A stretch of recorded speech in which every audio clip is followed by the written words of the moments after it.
കേമം എന്ന് വെച്ചാ ബഹുകേമം. ഇനി വാ. ഇയാളെ ഒന്ന് ശ്രദ്ധിച്ചോളൂ പൊതുവാളെ. ഗുരുവിനെ വെട്ടുന്ന വിത്ത.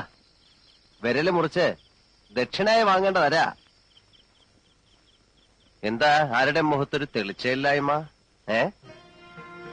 മുണ്ടക്കിലെ അമ്പലത്തിൽ കൊട്ടാൻ വരുമ്പോ ഇങ്ങനെ ഒരു ചുറ്റിക്കളി ഉണ്ടാവുന്ന കരുതിയില്ലല്ലേ?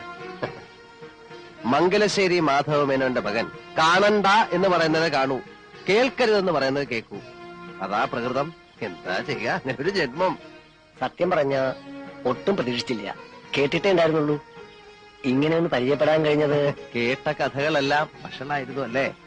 പോക്കിരി, താന്തോന്നി, ധൂർത്തൻ, പെണ്ണുപിടിയൻ, അങ്ങനെ വിശേഷ പട്ടങ്ങൾ ഏറെയുണ്ട്. കീഴടങ്ങിയിട്ടുള്ളത് നല്ല കലാകാരന്മാരുടെ മുന്നിൽ.